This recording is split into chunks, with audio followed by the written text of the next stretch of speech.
د ننګرهار مرکز جلال آباد ښار څلورمې ناحیې اړوند محبس ته څیرمه سړک د قیر کېدلو چارې نن عملاً پیل شوې. د ښاروالۍ د مسؤلینو په خبره یاد سړک چې شاوخوا نیم کیلومتر اوږدوالی او 10 متره سور لري، د ښاروالۍ له داخلي عوایدو پرې 14.30 میلیونه افغانۍ لګښت کیږي.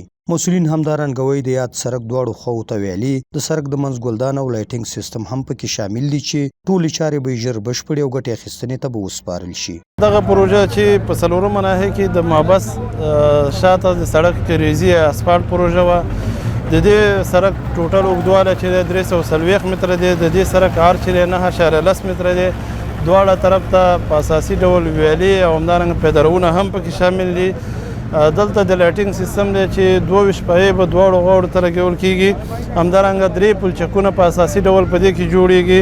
روډ مارکینګ پکې هم شامل دی. د دغه پروژې ټوټل لګښت 14.30 میلیونه افغانۍ دی چې دغه ټول لګښت د جلال آباد ښاروالۍ د داخلي عوایدو څخه ورکول کېږي. د سړک جوړولو د پروژې انجینر وایي د یاد سړک د رغولو په پروژه کې د انجینرۍ ټول نورمونه په پام کې نیولي دي او د کیفیت له اړخه مسؤلینو د جلال آباد ښاریانو ته ډاډ ورکوي. سړک د کیفیت په اړه دومره باید ووایو چې موږ خپل ډونر یعنې د ښاروالۍ ادارې ته وخت په وخت هغوی موږ نه مطمئن دي او انشاءالله ښاریانو ته هم اطمینان ورکوو، ځکه د سړک مربوط چې کوم ټسټونه دي د دې هغه پروسو هغه وخت په وخت اجرا کېږي، د هغوی لخوا تعقیبېږي.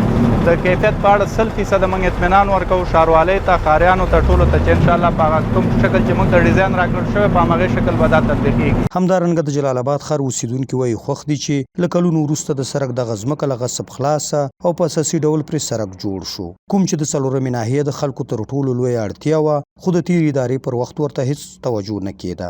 دغه سړک د کلونو راهیسې د غصب او دغه غصب ساحې تقریبا دغه یو څه موده کېږي چې دا خلاصه شوه او فعلا یې ګوري چې عملا په دغه سړک باندې کار جریان لري چې دا یو د مهم ترینو سړکونو په دې دی چې په دغه محبس او ترڅنګ یې محکمه او دا شاوخوا ډېر بیروبار دا سړک کموي. تقریبا دغه د جمهوریت وخت کې خو ډېر وخت باندې خو دغه عمارت چې قایم شوی دی او فتح راغلی دغه سړک خلاص کړی دی، خو اوس دوی کار شروع کړی ورمانې. د ښاروالۍ مسؤلین وایي دې ته ورته پروژو باندې د جلال آباد ښار په مختلفو ناحیو کې کار روان دی او ګڼ موسسات ورسره د بیا رغونې په کارونو کې همکار دي.